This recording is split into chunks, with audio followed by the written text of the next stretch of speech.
Shane Hazel, please ask your question to Brian Kemp.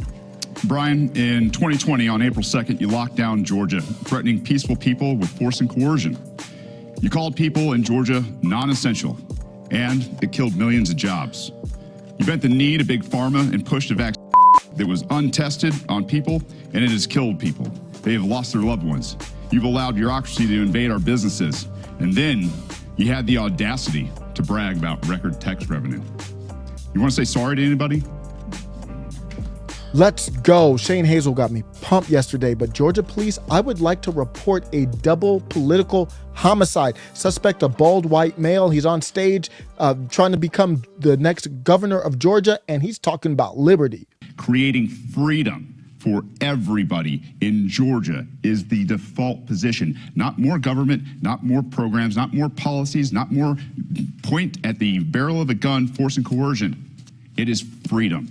The victims look to be uniparty establishment shills, Stacey Abrams and Brian Kemp. And Brian Kemp seems to have momentarily lost his ability to hear and comprehend things. You've allowed bureaucracy to invade our businesses, and then you had the audacity to brag about record tax revenue. You want to say sorry to anybody? So is that a question, or? That is a question. Do you want to say sorry to anybody?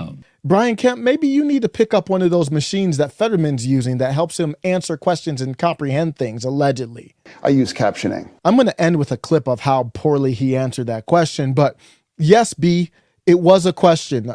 Why do you look so frustrated right now? So is that a question, or? This is what happens when they let a libertarian into the building. Obviously, they don't want these problems. That's why they don't want third-party candidates and libertarians on the ballot, and Shane called them out for it. You're not pushing ballot access. This is a huge oppression for people like the third parties, the people that want to get their people on the ballot. When libertarians get on the stage, they start talking about uncomfortable topics like prosperity, peace, and decentralization. The federal government and the state government is forcing them to teach things they don't want to teach, to test. They can't stand the administration who makes six figures. It is bloated. It has absolutely gotten out of control.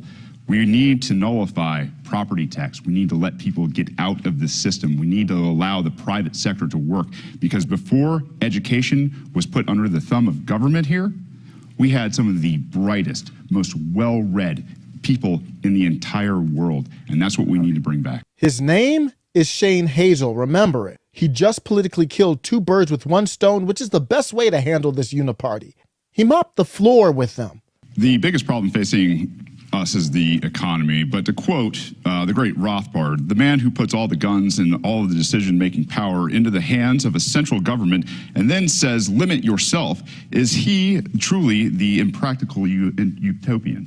The idea that the economy isn't the biggest problem that we have in Georgia is because people don't understand economics. These guys don't understand economics from Republicans or Democrats, or else we wouldn't be in the hole that we're in terms of trillions and trillions of dollars. What we need to do is get back to basics, Austrian economics, where we get rid of this cancer that has invaded every transaction that we have through a fiat currency system. Stacey Abrams couldn't even look at him while he was questioning her. What do these fake middle management, corporate, ridiculous, anti-populist politicians talk about when they get up on the stage?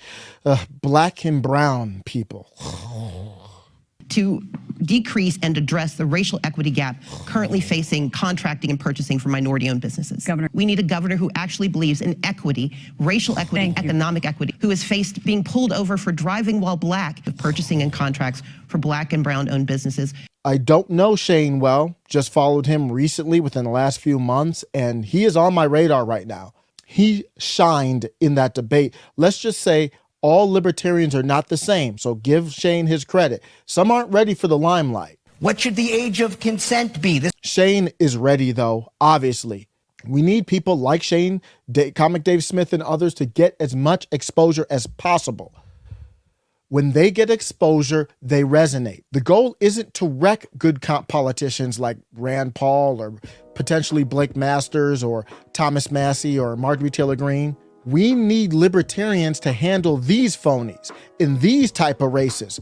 Where's the libertarian in that Pennsylvania Senate race? I'm gonna have to look into that. That's where we need libertarians. when you have a trash versus trash option, when you hear people start saying the lesser of two evils, that's like the bat signal for libertarians. You've allowed bureaucracy to invade our businesses, and then you had the audacity to brag about record tax revenue. You want to say sorry to anybody? So is that a question or? That is a question. Do you want to say sorry to anybody? Well, look, I'll be glad to talk about my record because obviously Mr. Hazel is gravely mistaken.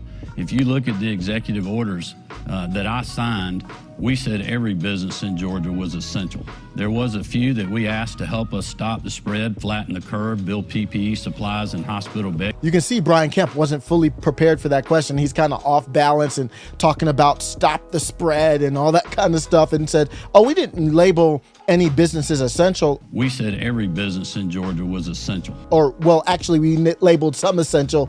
There was a few that we asked to help us stop the spread. Which one is it, bruh? Well, Georgia police, the suspect Shane Hazel is still at large, and he has my support for governor of Georgia. Let me know what you think.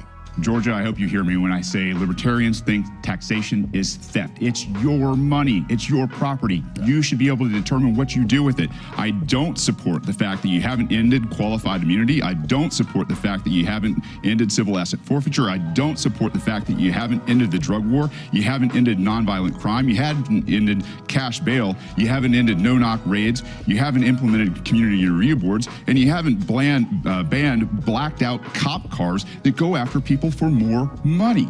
It's ridiculous. De-escalation by the executive to leave peaceful people alone in the state of Georgia. That's my message to both of you, to everybody in the state who wears a badge. Stop going after peaceful people.